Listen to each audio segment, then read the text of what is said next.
ओडिनसन उस हैमर को पाने के लिए पुराने एस्गार्ड की ओर निकला, लेकिन जब वो वहां पहुंचा तो पुराना एस्गार्ड बिखर चुका था और हैमर भी गायब था। लेकिन ओडिनसन की मुलाकात वहां पर उसके दोस्त बेटा रेबिल से हुई, जो उसे बताने वाला था कि ये सब किसने किया। लेकिन तब तक उन पर कोई हमला करता है और इस लड़ाई में ओडिनसन और बेटा रेबिल ने अपनी जी जान लगा दी थी। लेकिन ओडिनसन पकड़ा गया। फिर ओडिनसन को पता चला कि उस पर हमला करने वाला कोई और नहीं, द कलेक्टर था।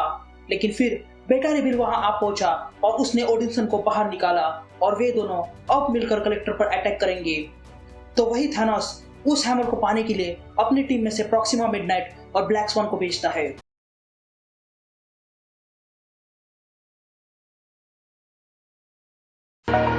Over the edge, feel like I'm floating through the air.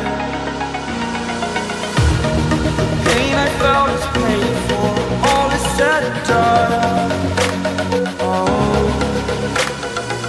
I am restricted, fixed upon the web. I need to kick the habit that my mind is breathing in.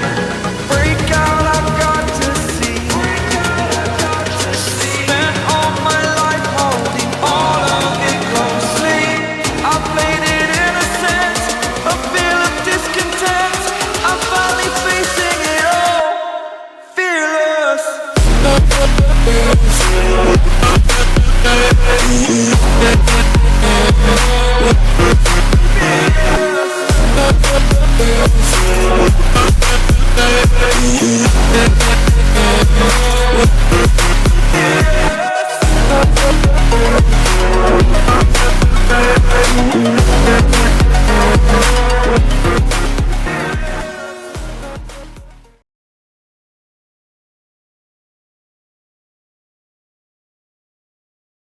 बहुत सालों पहले weapon hall में Thor म्योनिर उठाने की कोशिश कर रहा था, लेकिन वो उससे हो नहीं पा रहा था। तभी वहां पर थॉर की माँ आ जाती है और उसे रोकती है और कहती है, थॉर भगवान के लिए रुक जाओ, ये तुम क्या कर रहे हो।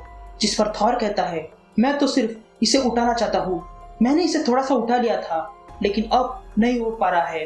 ये कहते थॉर फिर से म्योनिर को उठाने की कोशिश करता है। तभी थॉर की माँ कहती है, थॉर अब ये मत कहना कि तुम पूरी रात से इसे उठाने की कोशिश कर रहे हो, ये पागलपन है। तभी थॉर कहता है, हर दिन मैं इसकी पुकार सुन सकता हूँ, ये हैमर मेरी तकदीर है और मैं जानता हूँ, लेकिन फिर भी मैं उसे उठा नहीं सकता हूँ। मैंने आज एक ड्रैगन को मारा और अर्थ के एक विलेज को बचाया और फिर एक बच्चे को ट्रोल से बचाया। इतना सब कुछ किया मैंने, और क्या चाहिए मुझे वर्दी होने के लिए। तभी थॉर की माँ कहती है, थॉर मेरे प्यारे बच्चे, मेरी तरफ देखो और ध्यान से सुनो। इस दुनिया में कोई भी ऐसा हैमर नहीं है जो तुम्हें बेहतर देवता बना सकता है। तुम्हें अगर कोई देवता बना सकता है तो वो सिर्फ तुम्हारा दिल है। तभी थॉर कहता है कि शायद उसे किसी और ड्रैगन को मारना होगा वर्दी होने के लिए। जिस पर थॉर की माँ कहती है कि अब उसे जाकर सो जाना चाहिए, और वैसे भी वो एक हैमर है और वो कहीं नहीं जाएगा। फिर कहानी अभी के वक्त में आती है जहाँ पर ओडिनसन कलेक्टर की मदरशिप में घुस जाता है और एक एक करके सारे गार्ड्स को मारने लगता है और कहता है कि मैंने इतने सालों से अनगिनत लड़ाइयाँ लड़ी है, फिर चाहे वो गॉड्स के साथ हो या फिर एवेंजर्स के साथ मिलकर। मुझे जायंट्स और कॉस्मिक एनफोर्सर को मारने में तब मजा आता था, लेकिन अब हालात बदल चुके हैं और आज मैं लड़ रहा हूँ एक ऐसी लड़ाई जो मैंने पहले कभी नहीं लड़ी थी, क्योंकि मैं आज खुद के लिए लड़ रहा हूँ ताकि मैं दोबारा से गॉड बन सकूं। आज मैं लड़ रहा हूँ ताकि मैं वर्दी बन सकूं, और ऐसा करने में मुझे कोई नहीं रोक सकता है। तभी कलेक्टर के गार्ड्स उस पर अटैक करते हैं, लेकिन तभी एक और थंडर वहां स्ट्राइक होती है और गार्ड्स खत्म हो जाते हैं। वो लाइटनिंग करने वाला कोई और नहीं, बेटा रेबिल था, जो अब वहां आ चुका था, और उसके साथ थोरी और टूथ नैशर भी थे। तभी आगे ओडिनसन कहता है, इस लड़ाई में मैं अकेला नहीं हूँ, मेरा साथ देने के लिए मेरा दोस्त भी है और एक गोट और एक हेल से आया हुआ कुत्ता। तभी वे लोग लड़ते लड़ते पुराने एस्गार्ड के पास पहुंच जाते हैं जो कलेक्टर ने अपने मदरशिप में रखा था। तभी ओडिनसन कहता है, ये कलेक्टर के लोग खत्म होने का नाम ही नहीं ले रहे हैं, लेकिन फिर भी हम लड़ते लड़ते पुराने एस्गार्ड तक पहुंच चुके हैं जहां पर वो हैमर है जो मुझे मुक्ति दिला सकता है। यहाँ पर ब्लैक स्वान कलेक्टर से कहती है, तुम्हें यहाँ पर हार का स्वाद चखना होगा, क्योंकि ये चीज महान थैनोस को चाहिए और वो उसे मिलेगी और उन्हें ब्लैक स्वान ये तोहफे में देगी। ये कहते ही ब्लैक स्वान आगे बढ़ती है और उस अल्टीमेट मियोनियर को उठाने की कोशिश करती है, लेकिन वो मियोनियर ब्लैक स्वान को अपने थंडर से दूर फेंक देता है। तभी कलेक्टर ब्लैक स्वान से कहता है, तुम कितनी बेवकूफ हो, जब यूनिवर्स का एल्टर से उठा नहीं सकता है तो तुम कैसे उठा लोगी? नहीं, यह कोई नहीं उठा सकता है। लेकिन तभी वहां पर ओडिनसन पीछे से आ जाता है और कहता है, मैं यहाँ वो चीज लेने आया हूँ जो मेरी है, इसलिए बेहतर होगा कि तुम लोग रास्ते से हट जाओ या फिर मरने के लिए तैयार हो जाओ। तभी प्रॉक्सिमा मिडनाइट कहती है, खून वो तो बहुत सस्ती चीज है, अगर इस हैमर को उठाने के लिए तुम्हारे खून से नहाना भी पड़े तो भी हम करेंगे। तभी कलेक्टर इन सब से कहता है, तुम में से अगर किसी ने भी मेरी प्रॉपर्टी को हाथ भी लगाया तो मैं तुम्हारी जान ले लूंगा। तभी ब्लैक स्वान कहती है, ओडिनसन की बात मत सुनो, वो अब अनवर्दी है, यानी कि उसे मारा जा सकता है। यह कहते ही दोनों ओडिनसन पर अटैक करते हैं। फिर कहानी कुछ साल पीछे चली जाती है, जहां पर एस्गार्ड में म्योनिर रखा था और थॉर उसे देख रहा था। तभी जेन फॉस्टर वहां आ जाती है और थॉर से पूछती है कि वो हर रोज यही करता है, जिस पर थॉर उससे पूछता है क्या, जिस पर जेन उसे बताती है कि वो हर दिन यही बैठकर हैमर को ही देखते रहता है, क्या वो हैमर उठाने से डरता है, जिस पर थॉर कहता है कि वो डरता है।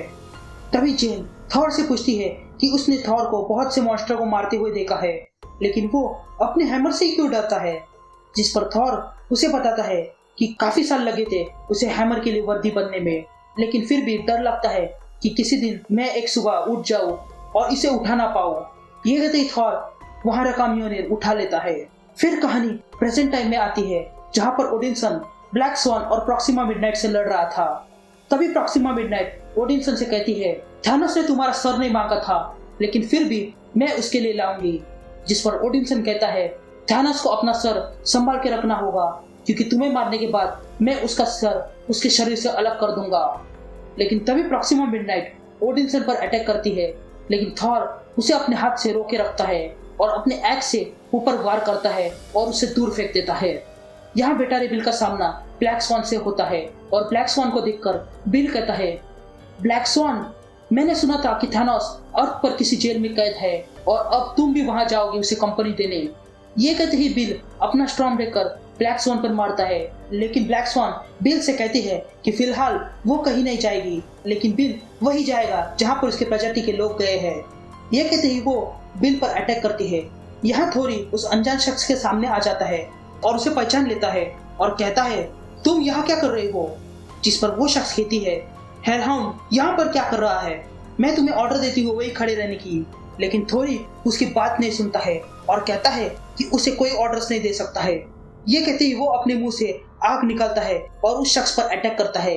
तो वही ओडिनसन की कोर्ट कलेक्टर पर अटैक करती है। यहाँ ओडिनसन अपना एक्स जमीन पर मारता है और वहां पर थंडर गरजने लगती है और थॉर उससे होते हुए कहता है, क्या मुझे अब फर्क महसूस हो रहा है? क्या मैं अब फिर से उड़ सकता हूँ? क्या ये म्योनिर भी पिछले म्योनिर की तरह फेंकने पर वापस आएगा? क्या ये भी मुझसे बात कर पाएगा?